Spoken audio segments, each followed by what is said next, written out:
7교시 시작합니다. 7교시에는 제가 준비한 이 기독교 미술이 과연 무엇인가, 기독교적으로 미술을 한다는 게 무엇인지, 그 다양함에 대해서 또 여러 개념적이고 또 역사적인 접근을 해보겠습니다. 조금 전문적이라고도 느낄 수 있지만 여러분이 다 아는 그림들이 나올 겁니다. 그 미술 시간에 많이 또 무슨 전시회나 미술사 책에서 본 내용들이 우리 기독교적인 관점에서 다시 정리를 하는 겁니다. 자, 가볼까요?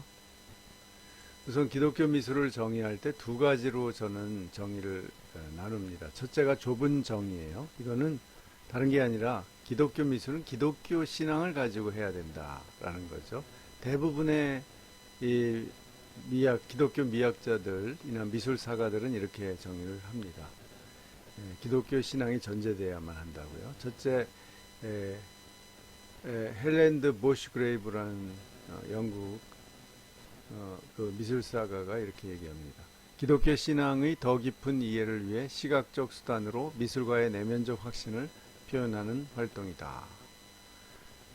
그러니까 기독교 신앙이 을 이제 가지고 어떤 세상을 더 잘 이해하기 위해서 시각적으로 표현하는 거다. 여기 기독교 신앙과 내면적 확신이 여기 연결되죠. 두 번째, 우리나라의 박정근 씨는 기독교인이 자기의 내면 세계를 표현하고 자기의 신앙과 영적인 상태를 표현하는 활동이다. 이것도 비슷하죠? 앞 1, 2는 참 비슷합니다. 기독교인이 자기의 내면적인 세계관, 신앙을 표현하는 거죠. 또 다른 정의는요, 이제 기독교 세계관을 강조한 정의가 세 번째인데요. 단순히 기독교적 이미지나 주제를 다룬 미술이 아닌 철저히 기독교적인 세계관에서 비롯된 예술. 다시 말해 기독교 세계관에 속한 것들을 위해 만들어지고 그 세계관을 해석하고 있는 예술. 그러니까 기독교 세계관이 들어가야 된다. 기독교적으로 세상을 바라보는 것. 창조, 타락, 구속, 완성의 관점에서 세상을 보고 하나님의 주권의 관점에서 보는 것이다. 어떤 주제나 어떤 이미지를 그려도 좋다. 마지막으로 제가 한 논문에서 이제 제시한 정의인데요. 창조주 하나님이 창조한 세계의 아름다움과 추함을 경험하고 그 경험을 미술적으로 재창조하는 인간의 활동이다. 이렇게 정의를 했습니다. 다 비슷한 거죠.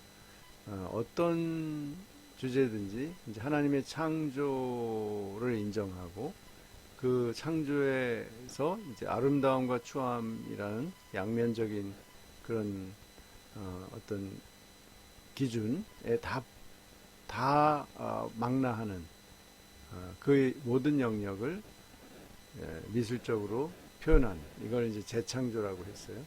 그런 활동이다. 이 비슷합니다. 1, 2, 3, 4가 다 비슷해요. 이렇게 하려면 기독교 신앙이 없으면 안 되는 거죠. 한 예를 들면 렘브란트가 자기 말년에 자화상을 그린 것 중에 하나인데 아주 참 잘 그렸죠. 이 렘브란트는 이때 어떤 생활을 했냐면 자기 아내가 첫째 아내는 물론 죽고 그 아내가 낳은 아들도 죽었어요. 티투스라는. 그 다음에 두 번째로 얻은 아주 자기를 굉장히 사랑해준 아내도 죽었어요. 그 다음에 모든 재산을 다 결국은 잃어버렸습니다. 다. 왜냐하면 이분이 후기에는 그렇게 우리에게는 지금 유명한 작품인 야경이라든지 이런 것을 그렸지만 그 당시는 그렇게 인기가 없어졌어요. 그래가지고 수입이 없고 그래서 결국은 나중에 모든 재산을 차압당하고 이 빈민 구호소 같은 데 가서 살았어요. 그러니까 아주 비참하게 살았죠. 그런데 딱 이 사람은 이런 그림을 그때 남겼습니다. 계속 자기를 그렸어요. 자기와의 싸움이랄까요?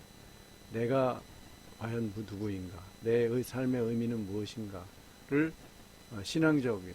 이 사람은 게다가 굉장히 그 네덜란드 그 당시에 개혁주의 신앙을 가진 사람이었어요. 추구한 거죠.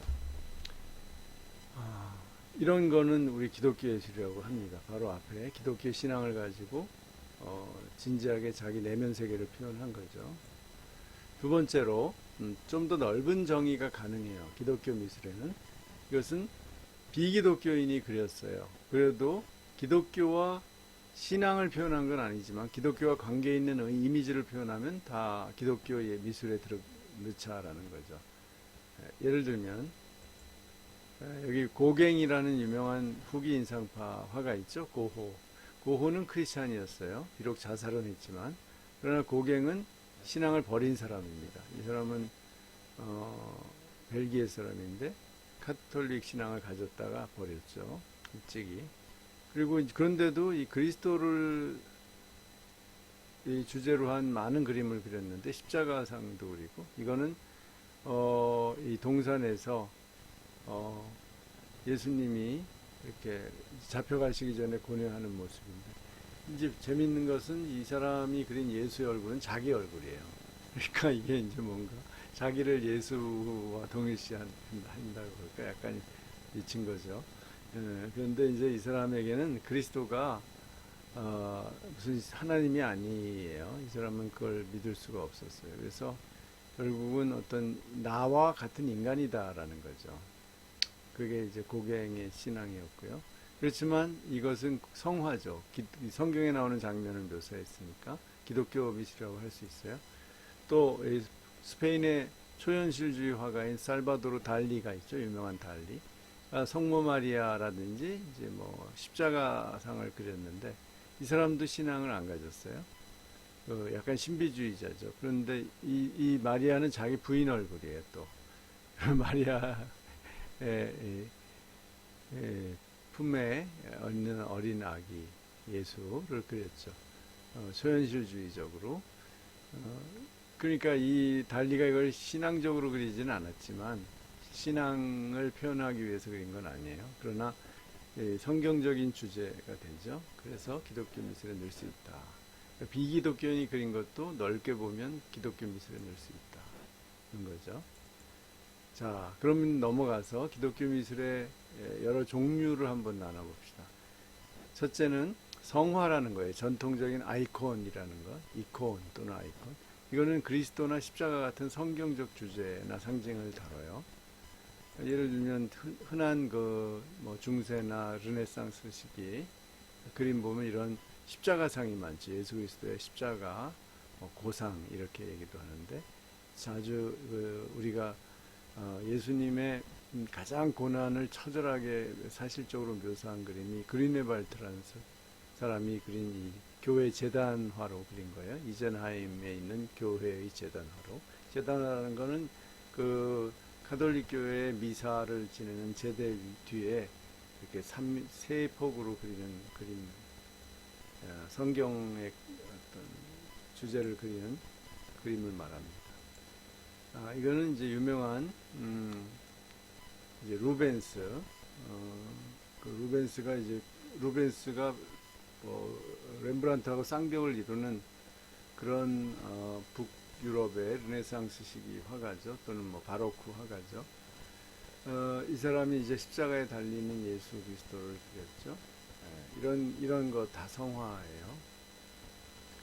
두 번째 종류는 교회나 신앙인이나 순교자를 다루는 거예요. 이거는 이제 성경의 이야기가 아닌 일반 우리 사회 역사 속에 있는 교회나 신앙인이나 순교자를 다뤄요. 그래서 순교자를 다루는 아주 고전적인 작품이 만테냐의 성 세바스티안의 순교라는 겁니다. 이 로마의 군인이었던 세바스티안이 화살을 맞고 예수 그리스도를 믿는다고 해서 순교당하는 그림을 그렸습니다. 이런 것이 두 번째 종류죠. 또 우리나라의 카톨릭 화가인 장발에 이분은 이제 장면 국무총리가 있었죠. 그 형이에요. 그 김골롬바와 아네스 자매에서 초기에 그 카톨릭 순교자의 두 자매의 모습을 그렸어요. 세 번째는 기독교의 관점에서 다양한 주제를 다루는 작품. 이게 바로 세계관을 표현하죠. 대표적인 우리나라의 화가가 박수근이에요. 박수근은 우리나라에서 아주 굉장히 유명하고 고가의 그의 작품이 고가로 팔리죠. 이게 이제 시장의 야낙네들을 그렸는데 1962년에 여기 뭐 기독교적인 상징이 전혀 없습니다. 그 당시에 1960년대 한국 전쟁이 끝나고 아주 정말 힘겹게 살아가는 한국의 여러 서민들의 모습을 그렸어요. 그런데 이 사람은 그런 신앙을 가지고 하나님의 사람들에 대한 연민의 정, 연민의 그런 시각으로 그렸다고 자기가 고백을 했어요. 하여간 이 사람이 신앙이 굉장히 깊은 사람이었고, 이런 기독교적인 상징이나 뭐 교회나 이런 게 없어도 사람들의 모습을 그렸기 때문에 그의 세계관이 들어있다고 보는 거죠. 팀 로울리는 우리나라에 왔던 선교사의 아들이었어요. 이 사람이 화가가 돼서 이 사람이 칼빈 대학에서 이제 공부를 하고 화가가 됐는데 자기 아들이 장애인이었다고 그래요. 그래서 자기 아들을 그린 거예요. 장애인 아들을. 약간 장애인인 듯한 어떤 느낌이 들죠. 근데 제목이 당신이 보는 것이에요. 그럼 그 당신이 누군가? 당신이 매우 이제 이렇게 여러 의미를 이렇게 우리가 해석할 수 있게 만들었어요. 당신이 이 아이일 수도 있어요. 당신이. 그 다음에 우리가 이 아이를 보는 우리일 수도 있고요. 마지막으로 당신은 하나님일 수도 있어요. 이 아이를 보는. 그러니까 결국은 이 아이, 장애인 아이도 하나님의 눈으로 우리가 봐야 된다라는 어떤 메시지가 담겨 있다고 볼 수 있죠. 예. 이렇게 해서 크게 세 종류로 기독교 미술을 나눌 수 있어요. 다시 보면 이제 성화라고 하는 그 성경의 그림, 성경의 장면을 그리거나 십자가 같은 성경적 상징을 그리는 거, 이런 거죠. 두 번째는 이 역사적으로 기독교인이나 기독교 교회의 모습을 그리는 거. 세 번째로 어떤 기독교적인 어떤 이런 어떤 상징이나 주제가 아니고 일반의 모습, 예를 들면 뭐 풍경화를 그릴 수도 있어요. 기독교 화가가. 그러나 그것도 기독교 미술에 들어갈 수 있죠. 이제 이렇게 크게 세 가지로 나누고요. 3부에서는 이제 실제로 기독교 미술이 어떻게 역사적으로 형성되어 왔나 그 과정을 한번 보겠습니다. 자, 기독교 미술의 출발점은 카타콤 미술이에요. 이제 AD 3세기 정도에 시작이 됐는데요. 그 당시 왜 그러냐면 200년대죠. 그때 한창 기독교가 박해를 받고 있었기 때문에 지하 무덤이나 땅을 파고 그 지하에다 그렸죠. 자기들의 대피처에다가 그린 겁니다. 그것이 카타콤 미술이고 아주 소박한 주로 성경의 어떤 장면들을 그렸죠. 그러다가 기독교가 이제 공인이 되고 4세기에 점차로 이렇게 교회가 아주 크게 성당이나 교회가 지어지면서 거기 벽에다가 이렇게 모자이크 식으로 그리는 것이 비잔틴입니다. 요 조그만 그런 유리나 이런 금박이나 이런 것들을 다 붙여가지고 하는 거죠. 소피아 성당의 12세기에 유명한 지금 이스탄불에 있는 소피아 성당의 그리스도, 통치자 그리스도. 그래서 그 당시에 비자틴 문화에서는 예수님은 고난받는 십자가의 예수님이 아니고요. 그 우주를 통치하는 승리자 예수님을 그렸어요, 주로.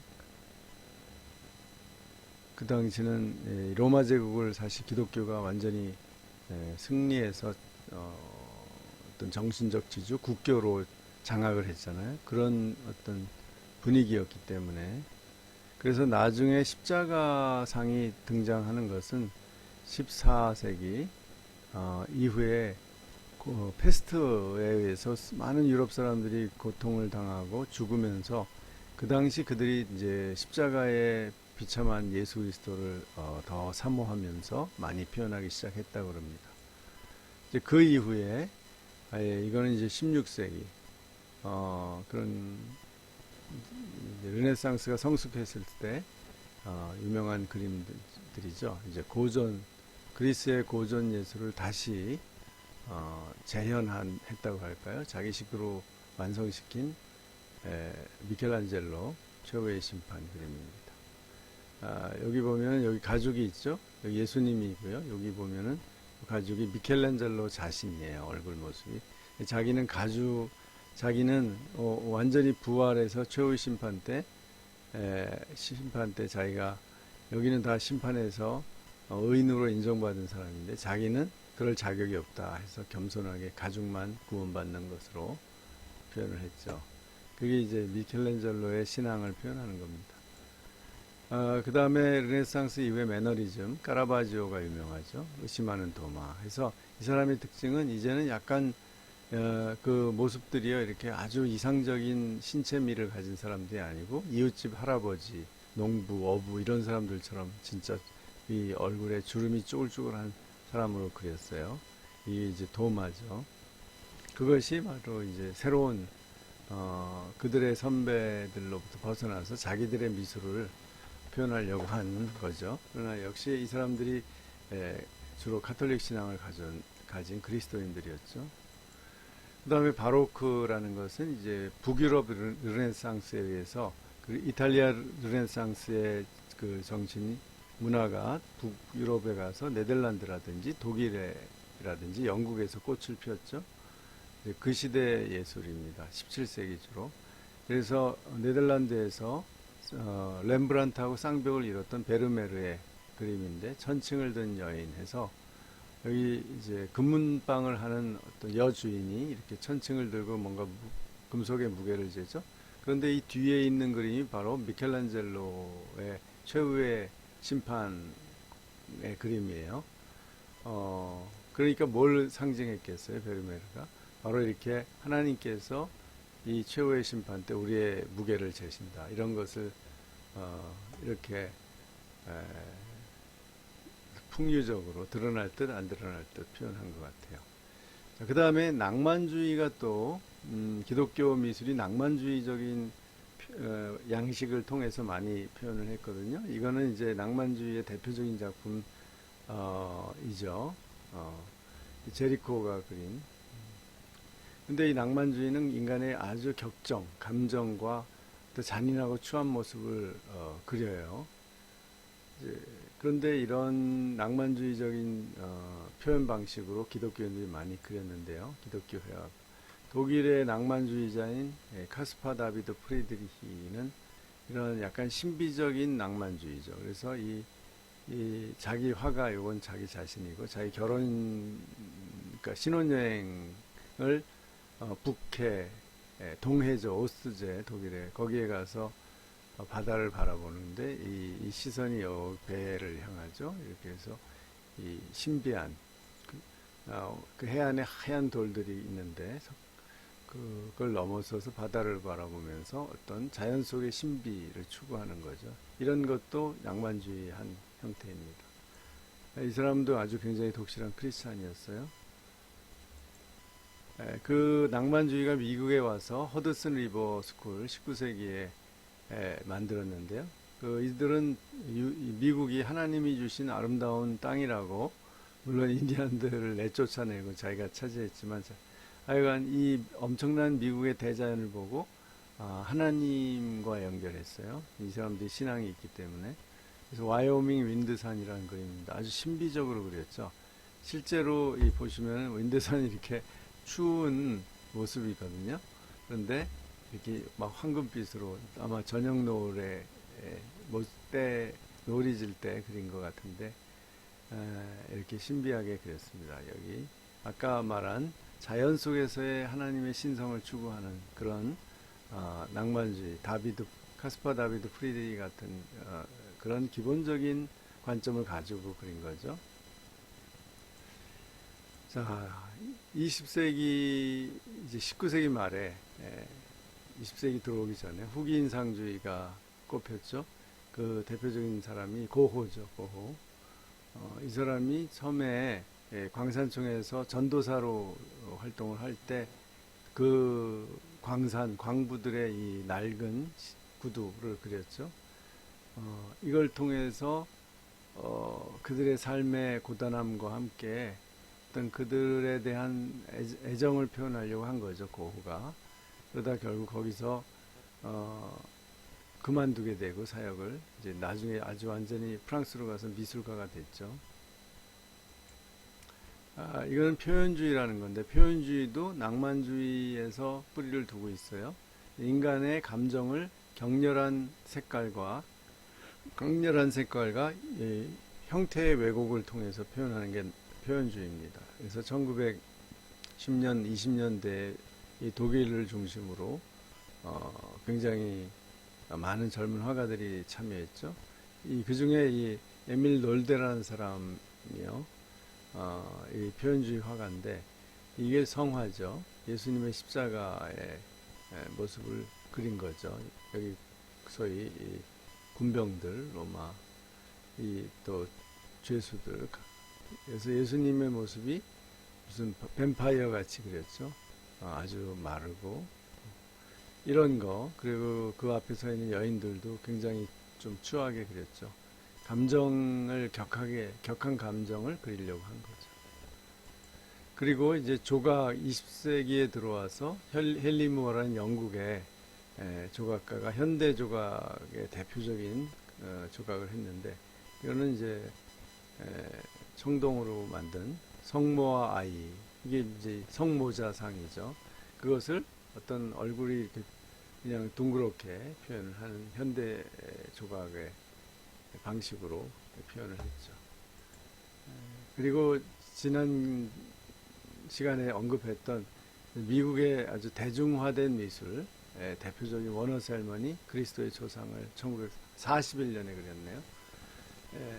이것도 실제로 역사적 예수님의 모습은 아니지만, 그러나 이 사람이 이걸 통해서 예수를 아주 그들이 생각하는 백인들 생각하는 예수님의 모습을 표현했죠. 실제로 워너 셀먼은 이 스칸디나비아계 이민자의 자식이에요.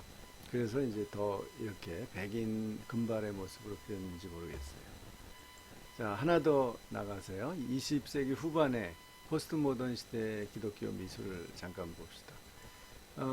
포스트 모던 예술이라는 것은 여러 가지 유형이 있어요. 신표현주의, 반미학주의, 팝아트, 상품 비평, 포스트 모던, 페미니즘, 문화다원지. 근데 이러한 포스트 모던 보통 우리가 기독교하고 대립되어 있다고 보는데, 이런 방식을 통해서도 기독교적인 세계관이나 상상력과 감성을 표현했어요. 실제로 화가들이. 그걸 이제 제가 PMCA라고 표현했어요. 포스트 모던 크리스천 아트라고. 그래서 이분들의 관심은 이제 이 인간의 주체성, 어떤 아주 이성적 인간에 대한 회의를 하는 겁니다. 그 다음에 인간의 육체와 욕망의 문제를 표현하려고 하는 겁니다.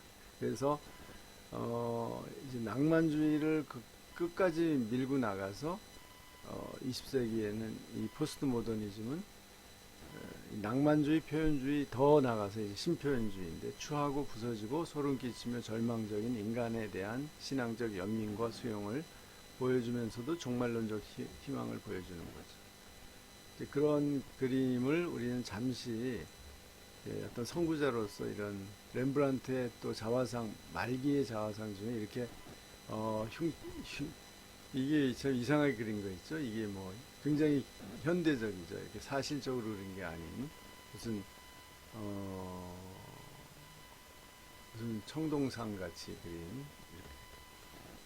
그 다음에 이제 20세기 초반에 프랑스의 가톨릭 화가인 루오가 있죠. 그 두 창녀의, 이 사람은 이걸 무슨 아름다운 누드로 그린 게 아니라 그 당시에 비참하게 살고 있는 창녀들의, 파리의 사창가의 창녀들의 이 비참한 모습을 그린 겁니다. 그러면서 이 사람들을 무시하고 있는 소위 부르주아 신사들에게 당신이 이런 사람들을 만든 게 아니냐, 이렇게 고발하고 있는 거죠. 결코 아름답지 않죠, 누드가. 자, 크리스천 신표현주의는 그래서 이 1950년대 이후에 뭐 주로 7, 80년대에 나타나는 건데요. 내러티브를 담은 암시적이고 풍유적인 이미지와 강렬한 색채를 사용하는 그런 신표현주의 양식으로 기독교 신앙의 의미를 표현하는 미술이다. 그래서 주로 영국, 미국에서 예를 들 수 있는데, 와그너, 폴섬, 허만들, 이런 그림도 있다는 거. 이것이 기독교 새로운 요즘 그 일종의 나타난 기독교 미술이라는 걸 보여주려고 하는 겁니다. 와그너의 이제 재해 수요일은 이 아슈미트보크라고 해서 독일말로 이 재해 수요일은 우리 사순절이 시작되는 거예요. 고난 주간이 그것을 이렇게 우화적으로 동물의 뭐 뼈와 이렇게 동물들의 모습으로 그렸어요. 또 와그너가 추수 때는 세상의 종말이며 추수꾼은 천사이다라는 긴 작품을 84년에 했는데 이 천사들이 추수를 하는 거예요. 이것이 날개를 가진 천사들이 이 농부 과거에 이제 농부의 복장을 하고 추수를 하는 건데 이것이 이제 요즘 추수꾼 그러면 우리나라에서는 신천지 때문에 아주 이미지가 나빠졌는데 이제 세상의 종말을 심판하러 온 천사들로 그린 거죠. 근데 이 그림은 소위 오마주라고 하죠. 누구를 이렇게 본따서 그린 거예요. 이것은 16세기의 유명한 네덜란드 화가인 피터 브리헬의 이 추수라는 작품을 이렇게 사용해서 패러디까지는 안 가지만 이렇게 변형시킨 거라고 할 수 있죠. 또 와그너의 메노라라는 작품인데요. 메노라라는 것은 다윗의 촛대 있죠. 7개의 촛불을 다는 그 성전에 있었던 그것을 메노라라고 하는데 이 7개는 7일의 천지 창조를 말해요. 상징해요. 근데 여기서 이제 이 영국의 런던 근교에 있는 핵 발전소를 모델로 해서 이게 7개잖아요. 이게 인간의 창조를 지금 파괴할 수 있다라는 이제 소위 원자력에 대한 이제 반대의 어떤 메시지를 담은 거죠. 그러면서 그것을 이제 예수님의 겟세마네와 제자들의 모습과 연결시켰어요. 이런 것도 굉장히 좀 초현실적이면서도 뭔가 메시지 이야기를 담은 거죠. 또 마지막 폴섬이라는 미국 화가인데요. 이 사람은 뉴욕의 프렛 인스티튜트라는 미국의 유명한 미술대학에 다녔어요. 그리고 이 사람 화가의 친구들이 많이 그 유명한 포스트 모던 사진가들 있고 그런데 이 사람은 이제 알코올 중독자, 이 폴섬이라는 사람이 알코올 중독자가 되었다가 예수를 믿게 됐습니다. 그래서 자기가 알코올 중독자였을 때 다니던 그런 소위 술집 또 이런 데서의 그 인간들의 타락한 모습을 그리면서도 기독교 회화를 그린 거예요. 여기 이 사람은 주로 이런 글씨를 상징을 하는데 엑짓이라는 게 있죠. 여기 헤드라는 게 있어요. 헤드라는 건 그리스도를 상징해요. 엑짓은 출구가 있다. 이런 타락한 이런 소위 깡패들의 세계에도 출구가 있다. 이런 걸 표현한 거예요. 더 심한 작품은 싸움이라는 작품인데 이것은 그야말로 무슨 이 쇼를 하는 뭐 누드로 이렇게 쇼를 하는 이런 술집에서 이렇게 막 술을 마시다가 싸우는 거죠. 사람들끼리. 그리고 한쪽에서는 막 이 누드 쇼를 보고 그 다음에 어떤 사람은 여기 올라가서 무대에 올라가서 마약 같은 걸 하고 있는 이 진짜 정말 막장 드라마의 모습을 보여주죠. 여기서도 엑짓이라는 게 있죠. 출구가 있다. 자기가 이 세계에서 빠져나왔으니까 이게 기독교 회화라는 거 하면은 우리나라에서는 뭐 다 고개를 다 흔들겠죠. 그러나 이 기독교 회화입니다. 이 사람이 신앙을 회개하고 신앙을 갖고서 이러한 세상에서도 예수 그리스도의 구원이 가능하다. 출구가 있다. 이런 걸 보여주려고 한 거예요. 마지막 작품 폴섬의 저녁노를 내려다보며 폴섬이 이 누드화를 참 잘 그렸다고 해요. 그래서 이 사람에게 누드화가 꼭 나타나는데 이 여성 누드가 이렇게 날개를 펼치고 마치 십자가를 상징하는 것 같잖아요. 이렇게 날아가고 있어요. 그런데 이 누드라는 거는 뭐 여러 가지를 상징하죠. 아까 말하는 이 누드로 쇼를 하는 여인일 수도 있어요. 그런 타락한 상황에 있는 여인이 찾아가는 거예요. 뭐냐면 여기 교회가 있죠. 옛날 미국의 시골 마을, 중서부의 뭐 시골 마을에 교회를 향해 날아가고 있어요. 그런 어떤 스토리를 담고 있는 거죠.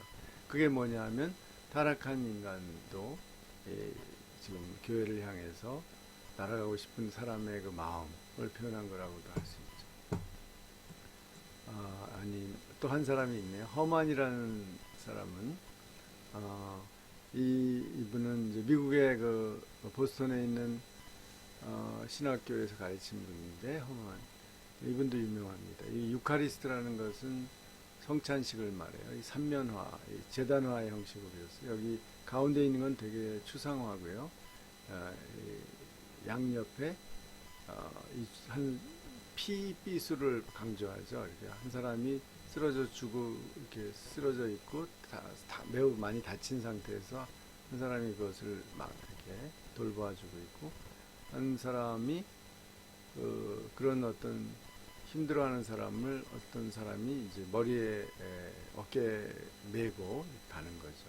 이것이 이제 그 예수 그리스도의 십자가와 부활을 상징하는 겁니다. 그게 이제 여기 그린데발트의 이젠하임 제다나를 모방한 거라고 볼 수 있죠. 완전히 다른 형식으로 만든 겁니다. 이건 피에타라는 것은 이제 성모 마리아가 예수님의 그 십자가에서 내려진 시체를 안고 있는 거죠. 그게 여기에 나타나요. 그러나 여기서 이제 중요한 것은 그 십자가에서 내려진 예수님을 이 사람이 바라보고 있는 거예요. 또 하나의 십자가에 매달린 것 같은. 그래서 여기 십자가 이렇게 줄과 나무로 된 십자가가 보이죠. 마지막으로 흑만의 비아 돌로로사 해서 이제 예수님이 걸어간 그 고난의 길에서 쓰러져 있는 예수님 뭐 있죠.